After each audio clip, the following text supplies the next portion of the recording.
क्या गुफाओं में साधना करने से परमात्मा मिलता है? क्या भूखा रहने से पूर्ण मोक्ष मिलता है? क्या सिद्धियां प्राप्त कर लेने से पूर्ण परमात्मा की प्राप्ति या पूर्ण मोक्ष मिल सकता है? नहीं, क्योंकि यह साधना शास्त्रों के विरुद्ध है। हठयोग साधना से सिद्धियां तो प्राप्त हो सकती हैं, लेकिन पूर्ण मोक्ष नहीं मिल सकता। पूर्ण परमात्मा की प्राप्ति के लिए, पूर्ण मोक्ष के लिए इस तरह की घातक साधनाएं व्यर्थ का प्रयास हैं। कुछ ऐसी ही आप बीती है ग्वालियर मध्य प्रदेश के एक बाबा की, जो गुफाओं में रहकर वर्षों तक साधना करते रहे। फिर मैं एक गुफा बनवाई और गुफा बनवा के फिर मैं उस तपस्या में लग गया। मैंने खाना पीना भी बंद कर दिया। 5-6 साल मैंने कोई अन्न आहार नहीं। इन साधु बाबा जी के भीतर इतनी सिद्धियां आने लगी थी कि अपनी दिव्य दृष्टि से अपने आसपास आने वाले व्यक्ति को भी देख लेते थे। 5 साल तक जब मैं साधना करता रहा तो एक सिद्धि सी प्राप्त हो गई मेरे अंदर। इतना मैं देख लेता था कि जब कोई मेरी गुफा की तरफ आता था तो मैं उसको देख लाता था 1 किलोमीटर 2 किलोमीटर दूर से कि कोई मेरी तरफ आ रहा है। और कुछ ला रहा होता था तब भी देख लेता कि आज फलाना आदमी आ रहा, मेरे लिए ये चीज़ लेके आ रहा। लेकिन फिर एक दिन इन्हें किसी अज्ञात शक्ति ने प्रकट होकर बताया कि इन सिद्धियों से परमात्मा की प्राप्ति नहीं हो सकती। इसके लिए किसी सच्चे गुरु की तलाश कर। और फिर यह बाबा जी निकल पड़े सच्चे गुरु की तलाश में। फिर तपस्या करते करते एक दिन क्या मेरे को एक वाइट कलर का प्रकाश नज़र आया और उसमें से आवाज़ आ रही थी। मेरे को जी नहीं दिखा, उसकी बॉडी दिखी नहीं कि कौन है। मेरे को केवल आवाज़ आ रही थी कि बेटा अभी तो कुछ नहीं है, अभी तो ये तेरे को सिद्धि साधी लाग गई, इससे कुछ नहीं होने वाला है। बोले अगर मोक्ष की गति चाहते हो तो इसके लिए कोई सच्चे गुरु की तलाश आपको करना पड़ेगी, और नहीं तो ऐसे ही भटका खाते रहोगे आप लोग। फिर मैंने सोचा कि ये कैसे बात बनेगी। सारे प्रयास करने के बाद भी जब इन बाबा जी को लगा कि अब मुझे परमात्मा नहीं मिलेगा, तो उन्होंने अपने आप को ख़त्म करने की ठान ली। क्योंकि इन बाबा जी के पास इतनी शक्ति थी कि अपने शरीर से अपनी आत्मा को बाहर करने की सिद्धि भी जानते थे। वो कॉपी के वो अपने अपने घर चले जाते थे। एक दिन पर ऐसा ही लगा मेरे को, इससे तो भाई मरना ठीक है कि परमात्मा मिले नहीं। पूरी ज़िंदगी मैंने इसी में निकाल दी। पहले बैरागी बना है, त्यागी बना, अखाड़ों में गया, सारी जगह घूम का मैं आके मैंने अब मरना ठीक है। और जब मैंने सीख ही लिया था थोड़ा साधना में कि बॉडी मेरी कई गुफा में पड़ी रहेगी और मैं अपना देश से निकल जाऊँगा, भगवान फिर मिलेगा कभी न कभी। फिर संत रामपाल जी महाराज ने स्वयं प्रकट होकर इन्हें कुछ ऐसे संकेत दिए कि बाबा जी को लगा कि जैसे इन्हें परमात्मा ही मिल गए। मेरे को संत रामपाल जी महाराज एक विमान टाप के में बैठ करके और आकाश मार्ग से आते हुए नज़र आए। उसका एक कैमरामैन एक साइड में बैठा था, एक कैमरामैन एक साइड में, 2 कैमरामैन बैठे थे और बीच में जो संत रामपाल जी महाराज बैठे थे। तो ऐसे हाथ कर रहे थे, ऐसे हाथ वो करें तो जनता ऑटोमेटिक धरती से उड़ उड़ के और ऊपर की तरफ जा रही थी और सतगुरु के जयकारे लग रहे थे। ये चीज़ मैंने देखा तो मैंने कहा भाई यहाँ अभी भी सतगुरु का जयकारा लग रहा है तो कहीं ना कहीं कुछ है। अभी भी आशा, अभी अपनी हिम्मत नहीं हारना चाहिए, अभी भी कुछ न कुछ करना चाहिए। फिर तो यह बाबा जी खुद ही संत रामपाल जी महाराज को ढूंढते ढूंढते संत रामपाल जी महाराज जी की शरण में पहुँच गए। जैसे ही मैंने संत रामपाल जी महाराज से दीक्षा ली और नाम ले करके जो परमात्मा के मैं दर्शन करने के लिए गया, जैसे ही संत रामपाल जी महाराज अपनी वहाँ से बाहर निकले भक्तों को दर्शन देने के लिए, तो जैसे ही मैं सामने ही खड़ा था, जैसे मेरे उनके ऊपर जो दृष्टि पड़ी ना, तो एकदम मैं ऐसा हो गया कि मन पर मेरे अंदर से कोई भूत निकल गया हो। तो एकदम ठंडक आ गई। वो परमात्मा संत रामपाल जी महाराज चले गए अपने भक्तों को हाथ रखते रखते आशीर्वाद देते देते। जब मेरी बारी आई तो मेरे पे आशीर्वाद नहीं दिया, मेरे सर पर उन्होंने हाथ नहीं रखा और ऐसे निकल के चले गए। तो फिर एकदम मैं रोने लग गया। मैंने कहा हे भगवान, आप जंगल में गए थे मेरे को लेने के लिए, आप मेरे को जंगल में से बुला करके जहाँ ले आए और जहाँ आपने मेरी बात भी नहीं सुनी। तो इतनी दूर से जब वो संत रामपाल जी महाराज लौट के आए और मेरे से कहा कि मैंने क्या नहीं सुनी बेटा, तेरी सब कुछ तो सुन ली। आखिर वह कौन सी बात थी जो संत रामपाल जी महाराज से कहना बाकी थी? क्या संत रामपाल जी महाराज जी की शरण में जाने के बाद नरसिंह दास की खोज पूरी हो पाई, जिसने परमात्मा की प्राप्ति के लिए गुफाओं में भूखा रहकर अपना शरीर गला दिया? नरसिंह दास की तलाश क्या अब खत्म हो चुकी थी? पूरी सच्चाई जानने के लिए बने रहिए वीडियो के अंत तक। नमस्कार सर। सर साहिब जी, सर क्या नाम है आपका? नरसिंह दास नाम है मेरा। मैं ग्राम मैना, तहसील चिनौर, जिला ग्वालियर, MP। सर संत रामपाल जी महाराज से नाम दीक्षा आपने कब ली? 2014 में ली सर। सर संत रामपाल जी महाराज से नाम दीक्षा लेने से पहले क्या आप कोई भक्ति साधना भी करते थे? मैं भक्ति करता था। पहले एक महात्मा जी ने नाम दे रखा था मेरे को, उन्हीं की सेवा करता था और उन्हें एक मंत्र दे रखा था तो उसी पे साधना करते रहते थे। मैं तो बाबा बन गया था और घर छोड़ दिया था मैंने 2000 में ही। फिर जो एक महात्मा जी थे चरणदास जी, उनको मैंने अपना गुरु बना लिया। उनने मेरे को मंत्र दे दिया तो बस उन्हीं की सेवा करता रहा और उन्होंने बता दिया बेटा जी भक्ति करते रहो, नाम जाप करते रहो और आपको भगवान मिलेगा। तो बस वो करते करते करते करते जब उनके नाम से कुछ नहीं उगाया था तो फिर मैंने दूसरे गुरु बनाए। तो उनने भी बता दिया कि भाई ऐसे ऐसे भक्ति करो, आप ठीक कर रहे हो। तो उनने बता दिया कि आप व्रत करो और उपवास करो, जितना हो सके उतना करो, ऑटोमेटिक ये पूजा पाठ बंद कर दो, आप तो तपस्या में लग जाओ। फिर मैं एक गुफा बनवाई और गुफा बनवा के फिर मैं उस तपस्या में लग गया। मैंने खाना पीना भी बंद कर दिया। 5-6 साल मैंने कोई अन्न आहार नहीं किया, केवल कोई फल फ्रूट आ जाता तो खा लेता था और कभी कभार आलू वगैरह आ जाते थे तो उसको भूंज करके खा के और गुफा में घुस जाता था। 5 साल तक जब मैं साधना करता रहा तो एक सिद्धि सी प्राप्त हो गई मेरे अंदर।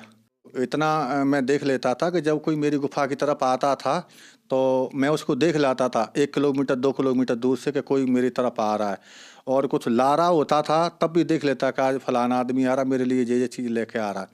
तो मैंने सोचा कि अब तो बहुत अच्छा हो गया। बोले तपस्या वो गुरुदेव ने मेरे को सही बताई थी, जो कि इतनी बड़ी उपलब्धि मेरे को हो गई। मैं इसी को ही बहुत बड़ा चमत्कार मान रहा था गुरुदेव का। फिर तपस्या करते करते एक दिन क्या मेरे को एक वाइट कलर का प्रकाश नजर आया और उसमें से आवाज़ आ रही थी। मेरे को जी नहीं दिखा, उसकी बॉडी दिखी नहीं कि कौन है। मेरे को केवल आवाज़ आ रही थी कि बेटा अभी तो कुछ नहीं है, अभी तो ये तेरे को सिद्धि साधी लाग गई, इससे कुछ नहीं होने वाला है। बोले अगर मोक्ष की गति चाहते हो तो इसके लिए कोई सच्चे गुरु की तलाश आपको करना पड़ेगी, और नहीं तो ऐसे ही भटका खाते रहोगे आप लोग। फिर मैंने सोचा कि ये कैसे बात बनेगी। फिर मैं बाहर निकल आया, घूमता रहा, वो सच्चे गुरु की तलाश में बहुत जगह गया मैं, पर कोई अब जो भी मेरे सामने वो महात्मा मिलता तो मैं वो महात्मा 18 और मैं 25, इतना फर्क मेरे को उसमें दिखता था। तो मैंने कहा कि अब इनको गुरु में क्या बनाऊं कि ये तो मेरे से वैसे ही बहुत कमज़ोर हैं। ये बने जरूर है, मठाधीश थे, बड़े बड़े जटा जूट रखा रखे थे, उन्हें बड़े बड़े आश्रम पे पैसा वाले भी थे, पर भक्ति उक्ति कुछ नहीं थी उनके पास। जब मैं उनको अपनी आंख से देखता था तो उसमें कुछ नहीं था, केवल पैसा था उनके अंदर। कईयों पास गया तो एक बार मेरे को कबीरपंथी कुछ भाई मिले। उनने कहा महात्मा जी कहाँ जा रहे हो? मैंने कहा भाई ऐसे सच्चे गुरु की तलाश के लिए मैं जा रहा हूँ कि जिसके पास शब्द होए, वो शब्द लेने जा रहा हूँ मैं, जिससे भक्ति साधना करके अपनी मोक्ष की गति पा सकूँ। तो वो बोले कि हमारे गुरुदेव शब्द बताते हैं, आप हमारे गुरु जी के पास चलिए। तो मैंने कहा चलो भाई, मैं पहले उनसे बात करूँगा। बोले हाँ आप बात कर लेना। तो वे मेरे को मथुरा ले गए सर। मथुरा में जाकर पहुँचे, वहाँ के जो प्रचारक थे, क्या नाम है वो, तुलसीदास जी महाराज, जय गुरुदेव। तो उनके पास मैं गया तो उनसे भी बातचीत हुई ऐसी। तो उन्होंने कहा बेटा भक्ति करो, मैं सवेरे आपको नाम दूंगा। तो जब उन्होंने मेरे को नाम दिया सवेरे, और नाम देते के बाद में उन्होंने मेरे से कहा था कि बेटा चिलम मत पीना और हुक्का पी लिया करो, क्योंकि हुक्के में तो वो तम्बाकू छनके जाती है तो वो तेरे को नुकसान नहीं करेगी और हुक्के में कोई दिक्कत नहीं है। तो मैं 500 रुपये का जिल लम्बा हुक्का लेके आ गया मैं, और 3 किलो तम्बाकू आके मैंने अपनी गुफा पर रख लिया और फिर दे दनादन हुक्का। चलता रहा तो छाती पे ऐसा हो गया कि जलन सी चालू हो गई कि हुक्का का सीधा धुआं जाता है। चलता रहा तो 3, 4, 5 साल तक। फिर मैंने उनको पूछा, मैंने हुक्के से तो मेरे को दिक्कत खड़ी हो रही है। बोले नहीं नहीं, इससे कुछ दिक्कत खड़ी नहीं होगी, जो पहला कवर जमा है ना वो हट रहा है और ये कवर दूसरा चढ़ रहा है। तो मैं फिर लगा रहा साधना करने के लिए। उनने बता दिया था मेरे को कि ऐसे कानों में उंगली डालना है और ऊपर सुनना है, इसको सब तेरे को सुनाई पड़ेगा, जो भी आवाज़ सुनाई पड़ेगी उसी को शब्द कहते हैं, उसको पकड़ लेना, बस उसी को सुनते रहना, सो तुम स्वर्ग पहुंच जाओगे। और मैंने कहा ठीक है। तो सर मैंने 8 साल उनकी साधना की। 8 साल में जो पहले जो मैं प्रकाश देखता था, लाल वाला है ना, पीरा वाला और ये है सफ़ेद वाला, तो वो पहले मैं जो आवाज़ें सुनता था, प्रकाश देखता था, वो तो चले गए, पता नहीं किस 60 में चले गए।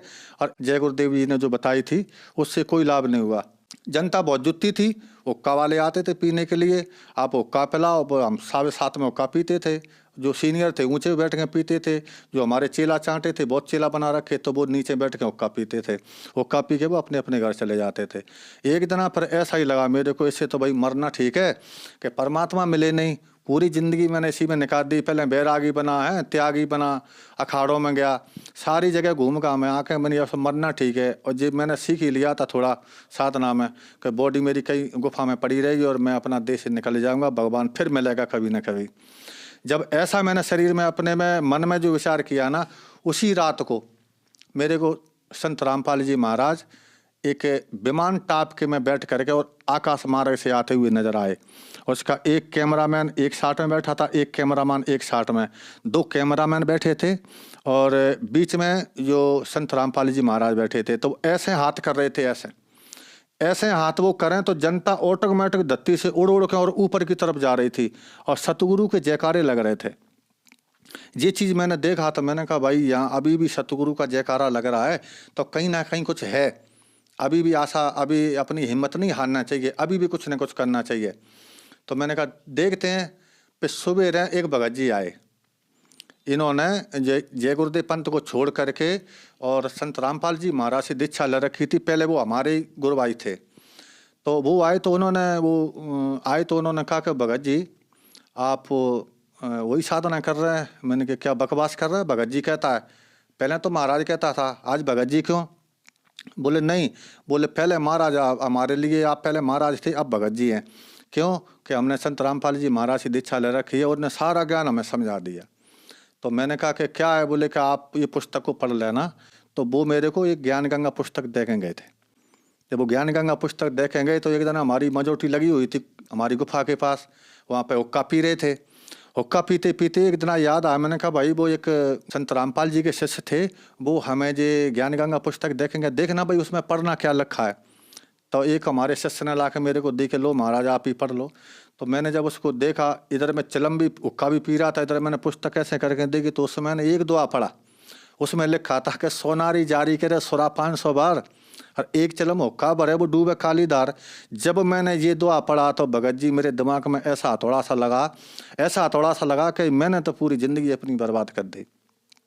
पता नहीं मैंने कितना भटका खाया, व्रत किए, उपवास किए, साधुओं की सेवा की, संत बन बैठा, सब कुछ हो गया, पर वो भगवान इतना चिलम पिला के मार दी, हमारी ज़िंदगी खराब हो गई। अब हमें कुछ प्राप्त होने वाला नहीं है और लास्ट की जो पौंड ज़िंदगी बची वो इसमें हुक्का में चली गई। अब क्या होगा? हे परमात्मा आप बचाओ कैसे भी करके। तब संत रामपाल जी के शिष्य मेरे को पुस्तक देखें गए थे, वो भागीरथ दास नाम था उनका। मैंने उनको फिर बुलाया एक बार, मैंने कहा भगत जी आप आना एक बार। तो वो सवेरे आए, बोले क्यों पढ़ी पुस्तक? मैंने कहा भाई पुस्तक की बात तो ठीक है, वो तो पढ़ ली, जो संत रामपाल जी महाराज जो आपके गुरु हैं वो बात कर लेते हैं। बोले हाँ बिल्कुल आपसे बात करेंगे। तो मैंने कहा मेरे को ले चलो आप हरियाणा। तो उन्होंने कहा ठीक है चलो। 28 तारीख आई, 28 को हम यहाँ से चल दिए। 29 तारीख को सवेरे हम आश्रम बरवाला पहुँचे। वहाँ पहुँचे तो वहाँ जा कर के अंदर उन्होंने कहा, मैंने कहा भाई पहले मैं बात करूंगा महाराज जी से, इसके बाद मैं नाम दे चलूंगा। तो वो भगत बोले कोई दिक्कत नहीं है, बोले अब तुम सही जगह पे आ गए हो, आप पहले नाम लो, नाम लेके आप परमात्मा के दर्शन करना। फिर मैं वहाँ से संत रामपाल जी के यहाँ से मैंने नाम दीक्षा ली। सर संत रामपाल जी महाराज से नाम दीक्षा लेने के बाद क्या आपको कोई लाभ भी प्राप्त हुए? जैसे ही मैंने संत रामपाल जी महाराज से दीक्षा ली और नाम ले करके जो परमात्मा के मैं दर्शन करने के लिए गया, जैसे ही संत रामपाल जी महाराज अपनी वहाँ से बाहर निकले भक्तों को दर्शन देने के लिए, तो जैसे ही मैं सामने ही खड़ा था, जैसे मेरे उनके ऊपर जो दृष्टि पड़ी ना, तो एकदम ऐसा हो गया कि मन पर मेरे अंदर से कोई भूत निकल गया हो। तो एकदम ठंडक आ गई वो परमात्मा संत रामपाल जी महाराज चले गए अपने भक्तों को हाथ रखते रखते आशीर्वाद देते देते। जब मेरी बारी आई तो मेरे पे आशीर्वाद नहीं दिया, मेरे सर पे उन्होंने हाथ नहीं रखा और ऐसे निकल के चले गए। तो फिर एकदम मैं रोने लग गया। मैंने कहा हे भगवान, आप जंगल में गए थे मेरे को लेने के लिए, आप मेरे को जंगल में से बुला करके जहाँ ले आए और जहाँ आपने मेरी बात भी नहीं सुनी। तो इतनी दूर से जब वो संत रामपाल जी महाराज लौट के आए और लौट के आए मेरे से कहा कि मैंने क्या नहीं सुनी बेटा तेरी, सब कुछ तो सुन ली।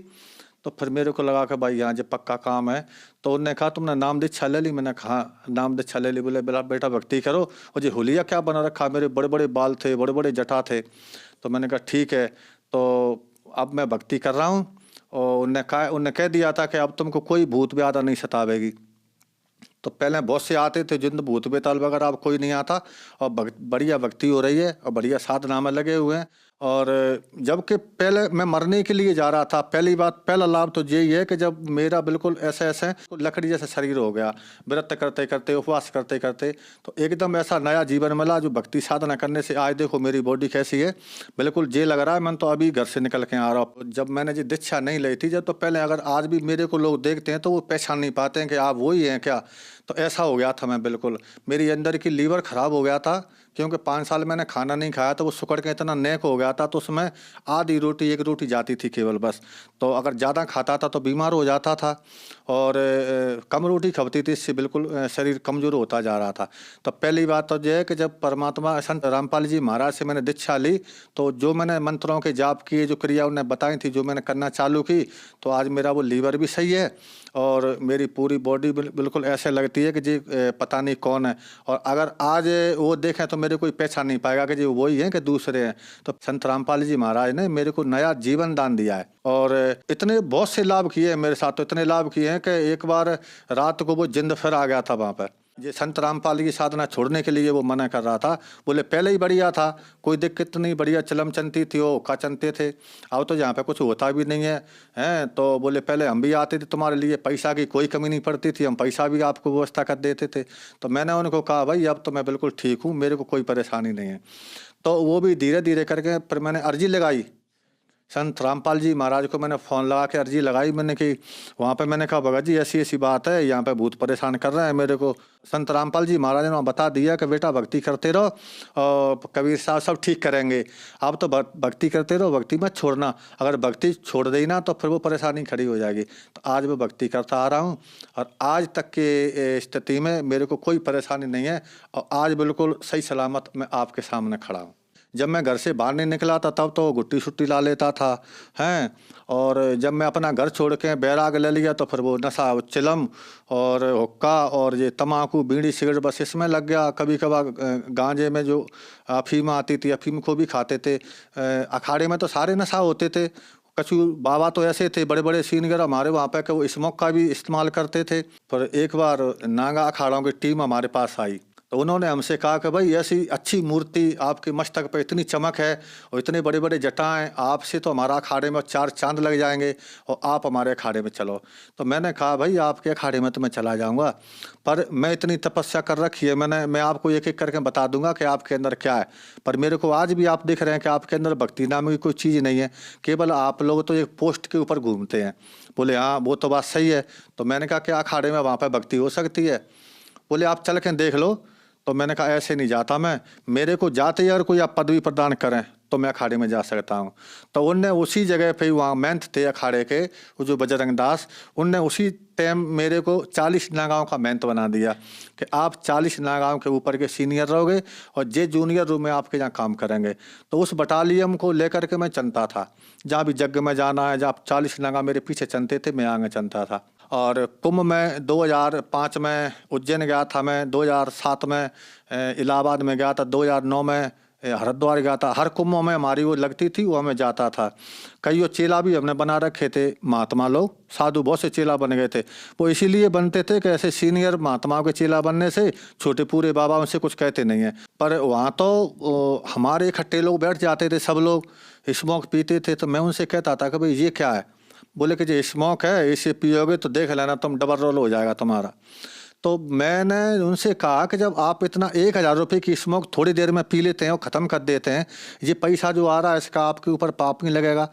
मैंने पहले रामायण गीता पढ़ रखी थी, इतना तो जानता था। तो मैंने कहा जी आप इतना नशा करते हो? बोले आप मस्त रहो, आप तो साधु बन गए। हमारे महंत ने ये कहा था कि आप साधु बन गए तो आपकी मुक्ति हो गई, है ना। और अब आपको कोई आवश्यकता नहीं है नशा करना है। बताओ आप इतना सीनियर आपको बना दिए, अब आपकी कई चिंता है, आपको तखत दे दिया बैठने के लिए। तो मैंने कहा ठीक है भाई, पर मन में वो लगी रहती थी कि भक्ति तो करना पड़ेगी। फिर उन्होंने नशा चालू कर दिया और 40,000 की चिलम इतनी बड़ी, उसमें 10 तोला गांजा बनता था और 5 सिगरेट की डिब्बी उसमें मिला करके गांजा बद देते थे। 20 आदमी बैठ जाते थे महात्मा, फिर उसको पीते थे ऐसे ऐसे करके। वो अलग टाप है अखाड़े का, जो अलग नियम होता है। तो उसमें तो इतना का पूरा नशा का काम है, एक दूसरे में मार दार। अगर किसी ने गलती कर दी तो 20 लठ मारते थे, उसको लेटा करके उसके पीठ में मारते थे 20 लठ। वो हमारा मैं तो ऑर्डर देता था कि नरसिंह दास इसमें 20 लठ मारो लेटा के। तो मेरे को थोड़ा दर्द होता था, तो जितनी जोरदारी का वो मैं तो बताता था, उससे मैं धीरे धीरे मारता था। उसमें कैसे ज़्यादा चोटें ना है, हाथ घोड़े इसके टूट न जावे। तो इतने काम वहाँ पे जी लोग करवाते थे। फिर उनसे पैसा वसूले जाते थे कि तेरे को नागा बनना है तो 5,000 रुपये दे और भंडारा करवा। तो कम से कम नहीं तो 20,000 रुपये का टारगेट होता था एक नागा पंथ में। इसमें से 2-4 हज़ार रुपये अपनी जेब में डाल लेता था और बाद बकाई अखाड़े में जमा कर देता था। इससे अपना जो सारा खर्चा चलता रहता था वहाँ पे। और कोई कोई ऐसे बीच में आ गया कि भाई मेरे को नागा बनना, तो मैंने ऊपर भी नहीं भेजा, उसको नागा बना दिया तो पूरे 25,000 में ही अपने जेब में रख लेता था, उसका फर्जी पासपोर्ट में बना देता था। तो ऐसे चलता रहा। फिर वो मन में ये लगी रही कि भाई भक्ति जरूर ले, क्योंकि मैंने पहले साधना कर रखी थी। मैंने 5-6 साल पहले साधना, इतनी कठिन साधना की थी कि मैं किसी को मिलता भी नहीं था। लोग बाग मेरे को देखने के लिए तरस गए थे कि जी महात्मा इसमें गुफा में मर गया कि जिंदा है। तो जब ऊपर से अब आदेश हुआ कि इससे कुछ नहीं होता, कोई सच्चे गुरु की तलाश करो, जब फिर मैं गुरु की तलाश में निकला गुफा से, सब लोगों ने मेरे को देखा। और जब से जो मैंने ज्ञान गंगा पुस्तक पढ़ी और उसमें जो मैंने देखा, और फिर मैंने गुरु दीक्षा ली संत रामपाल जी महाराज से, तब से नशा, बीड़ी, सिगरेट, गांजा, अरे पीने की तो चली बात है। का मेरे पास कोई बीड़ी पीने वाला भी आदमी नहीं बैठता, ना मैं किसी को बैठाता मैं इन लोगों के पास, और ना हमारी गुफा पे कोई अब ऐसा आदमी आता कि जो बीड़ी पीता होगा। जब तक संत रामपाल जी महाराज के शरण में नहीं जाते, जब तक नशा से मुक्ति नहीं मिल सकती। क्योंकि मेरे को पता नहीं है, बहुत से मैंने प्रयास कर लिए थे, कईयों जड़ी बूटी खिलाई मैंने, कईयों बाबाओं के पास गया, उन्होंने कहा इससे तुम्हारा गांजा छूट जाएगा, नशा छूट जाएगा। तो बहुत सी मैंने कोशिश की, पर मेरा नशा नहीं छूटा और बराबर चलता रहा। कोई लोग मेरे से कहते थे कि महाराज आप गांजा कम पियो, चिलम कम पियो, तो मैं लठ लेकर उसको मारने दौड़ता था कि भाई तू कौन होता है, जो मेरी मर्जी है मैं पीऊँगा। और जबकि वो बेचारे, आज मेरे को याद आती है कि वो मेरे को बिल्कुल सही कह रहे थे। और आज मैं अफसोस करता हूँ कि उन लोगों को मैंने बुरा बोल दिया। संत रामपाल जी महाराज की अगर कोई पुस्तक भी पढ़ ली किसी ने, तो उसी से उसका उद्धार सा हो जाता है। ऑटोमेटिक उनको प्यास लगती है। इनके शब्द में और इनके मंत्रों में इतनी शक्ति है, इतनी शक्ति है कि ये चीज़ बगल में आती ही नहीं है। जो नशा हो, कुछ भी हो, सब बुराइयों से वो दूर हो जाता है बिल्कुल। ऐसी शक्ति है उनके शब्द में, शक्ति है। और जो नाम उन्होंने दिए हुए हैं वो बिल्कुल शास्त्रों में जो है, उन्होंने एक एक बात बताई है, हर शास्त्र की बात मेरे को बताई। जब मैं समझ गया, क्योंकि मैं पहले पुराण शास्त्र पढ़ चुका था, पर मेरे को समझ में नहीं आ रही थी, उसकी वो कुंजी नहीं मिल रही थी, उसकी कुलजी जो ताला लगा हुआ था। ऊपर से मकान को तो देख लेता कि जो मकान बना है, फिर ताला खोल के अंदर नहीं जा पा रहा था, इसका मतलब क्या होता है। पर संत रामपाल जी महाराज ने सारा मतलब मेरे को समझा दिया। और पहले तो मैं इतना बड़ा जो गुरु पद पर बैठा हुआ था, तो कुछ लोग मेरे पास आया करते थे कि महाराज जब मोड़ा गांजा ज़्यादा पीता है, चिलम ज़्यादा पीता है, तो मैं चुप हो जाता था कि मैं क्या करूं, मैं तो खुद पीता हूं भाई। जब मेरी भी नहीं छूट पा रही है तो मैं तेरे लड़के की मैं क्या छुड़ाऊंगा। तो मैं चुप हो जाता था, उनसे कुछ नहीं कहता था, कह देता कि और किसी महात्मा को देख ले भाई, मेरे बस की बात नहीं है। और बहुत से लोग ऐसे आते थे, बस हमको तो वही लोग अच्छे लगते थे जो कुछ चिलम पीने वाले आते थे। कई लोगों ने ऐसे प्रश्न किया, मैंने कहा ना, फिर छुड़ाया, कुछ नहीं हुआ उससे। वो तो संत रामपाल जी महाराज की जब शरण में गए तो आज बिल्कुल मैं स्वस्थ हूँ, मेरे को कोई बीमारी नहीं, कोई रोग नहीं है। आज मैं बिल्कुल स्वस्थ हूँ और अच्छा हूँ। सर, जो जन समुदाय आज आपको देख रहा है, आप उन्हें क्या संदेश देना चाहते हैं? उनके लिए तो मैं तो उनसे सबसे यही कहना चाहूँगा कि भाई आपको विश्वास नहीं होता है तो मेरे को आप देख लीजिए। मैं भी आप ही के साथ था, आपके अखाड़े में था, आपके अखाड़े में मैंने काम किया, और भक्ति तो विधि कोई थी नहीं।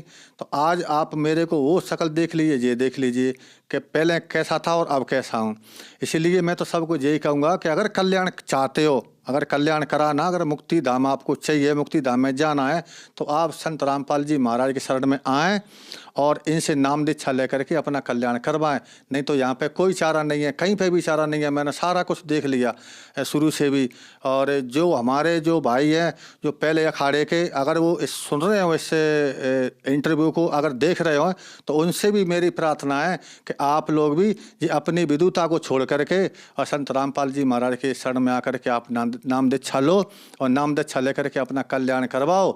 और नहीं तो बहुत बुरी दिशा हो जाएगी इस देह की। सबको ये प्रार्थना करूंगा कि इतना ये लोग अलग अलग जो विभागों में बट गए हैं, जो मेरे शिष्य भी थे पहले, ठीक है, जो गुरु भाई थे और महंत थे, मैं सबसे मेरा ये अनुरोध है कि आप आकर के और संत रामपाल जी महाराज की शरण में आएँ और अपने नाम दीक्षा लें और अपना भक्ति करें और अपना कल्याण करवाएं। मैं तो आपसे ये प्रार्थना कर रहा हूं कि आप 1 महीना ये भक्ति साधना करें, आपको अच्छा लगे तो आगे बढ़ जाना। अगर आपको नहीं अच्छा लगता, आपको फ़ायदा नहीं हो इसमें, तो आप बेशक आप अपने वापस उसी अखाड़े के लिए लौट जाएं। क्यों कि मेरे को पता है कि 1 महीना का समय तो मैं आपको ज़्यादा कह रहा हूं। अगर आप ये 10 दिन भी इस साधना को करके देख लो, आपका नशा, आपकी जो गांजा, भांग, सिगरेट आदि वगैरह, इनका तो पता नहीं चलेगा। जैसे कि सूरज निकलता है तो रात का पता नहीं चलता कि वो किस दिशा को चली गई, इसकी जानकारी भी नहीं हो पाती कि रात है गई कहाँ। इसी प्रकार संत सतगुरु रामपाल जी महाराज से नाम दीक्षा लेकर के, और जब आदमी भक्ति करता है भगत अपनी, तो पता नहीं चलता उसको मेरे विकार कहाँ चले गए। उसे याद ही नहीं रहता कि मैं गांजा पीता था, कि सिगरेट पीता, तो पता ही नहीं पड़ता उसको। ऑटोमेटिक भगत जी अपने आप ही जो चला जाता है सब कुछ, कोई चीज़ बकाई नहीं बचती। सारा जो एमाल भरे होते हैं पूरे ऑटोमेटिक ही बाहर निकल जाते हैं। सबसे ही मेरा तो सबसे ये निवेदन है, प्रार्थना है सबसे, कि अगर मुक्ति चाहते हो तो अपने जो अहम को छोड़ करके और परमात्मा संत सतगुरु रामपाल जी महाराज की शरण में आप आ जाएं तो आपकी मुक्ति हो जाएगी। क्यों कि वैसे नहीं मानते आप मेरे को देख करके आ जाइए, क्योंकि मैं भी एक अखाड़े का गुरु पद पर बैठा था। मैं भी 40-50 नगाँव का महंत था, कई शिष्य भी मैंने बना रखे थे। और आज मैंने अपने शिष्यों को भी इस संत सतगुरु रामपाल जी महाराज के शरण में जोड़ दिए हैं। कुछ लोग तो आ गए हैं और कुछ लोग कहते हैं कि हम पे गांजा नहीं छूटता है ना। कुछ लोगों को और समझा रहा हूँ। और जितने भी अगर हमारे जो हमको जानने वाले हैं, अगर मेरा इंटरव्यू सुन रहा हो, तो आप सबसे मेरा निवेदन है कि आप संत गुरु सतगुरु रामपाल जी महाराज के शरण में आकर और अपना कल्याण करवाएं और भक्ति करें। सर, संत रामपाल जी महाराज से नाम दीक्षा कैसे ले सकते हैं? संत रामपाल जी महाराज से दीक्षा के लिए परमात्मा ने वहाँ से हर प्रांत में, हर जिले में नामदान केंद्र खोल रखे हैं। तो कोई भी प्रांत से, और वहाँ पर टीवी पे, साधारण टीवी पे आप देखोगे तो नीचे पट्टी पे वो नंबर आते हैं।